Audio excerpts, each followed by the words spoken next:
So, with our whole discussion about immigrant children and bilingual education yesterday, I kept turning that over and over in my mind because I have had experiences in secondary ESL pull-out classes and through a CC class that I took as an undergrad, and it was really, really troubling to me how those kind of reductive programs function, where the goal is to not support the native language in addition to English, but emphasizes English over the native language. And so I've seen that firsthand, and it has, in the classrooms that I saw it in, it wasn't working very well, but I don't think they had populations big enough that they could justify changing it. Also because they were using that method that was simple and cheap, and I just feel like there's so many kind of detrimental effects of not only what the curriculum is doing, but kind of that underlying message that you're sending to kids, that their first language, if it's not English, it's not good, and that's not something that the United States needs to continue to be enforcing, especially as our world keeps flattening and we are becoming more global citizens. Having bilingual capabilities is so much more valued and valuable today, but still we have people pushing for English only, and that's really, really frustrating to me.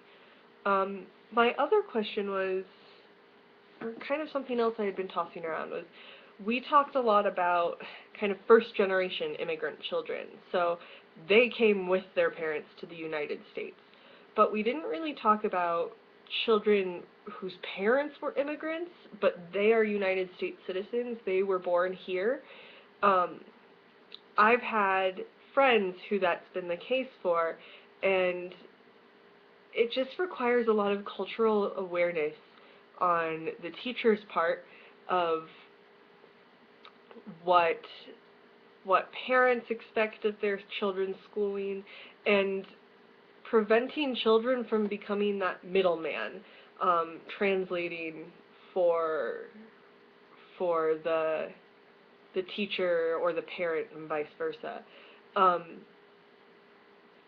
I think that's a really, I'd like to talk more about that, and I'm interested to hear what other people have to say, because we really did only focus on the kids who just got here from Saudi Arabia or from Mexico or the Caribbean, but we have not talked about those kids who are kind of in limbo, where they're they are trying to be, they are American citizens.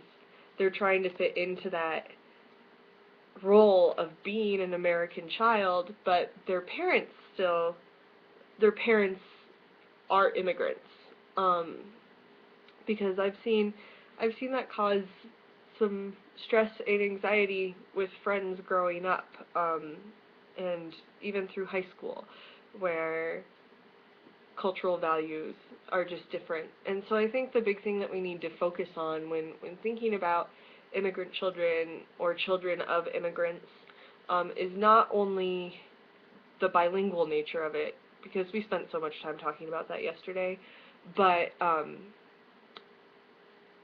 I think it's really also important, and almost what we need to shift towards as well, because as much as developing English language skills is important, it's also really important to create a welcoming environment in your classroom where students, it's like that first chapter from the book that we read yesterday, where she was mentoring children in her mosque.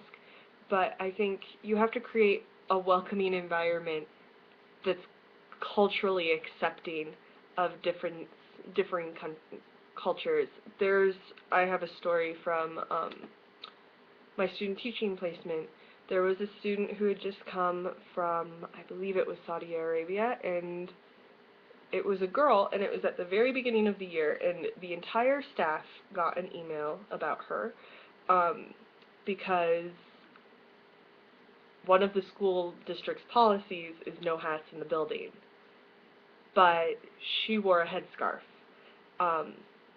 And the wording of the email made me so angry because it said, "We'll allow her to wear her head covering for the first semester, and hopefully by the second semester that she's here, she'll stop wearing it because she's comfortable not doing so."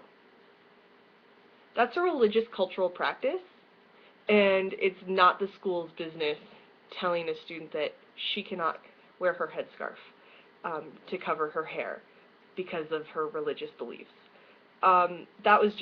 That ticked me off so much, and I think we need to emphasize cultural acceptance and not just assimilation. And then thinking about the news that, I'll wrap this up because I know it's gone kind of long. Thinking about the news that broke this morning with the Black Forest fire having consumed 360 homes at last count, the issue of homelessness is something that we will be facing on the front lines, especially for those of us who are staying in this community.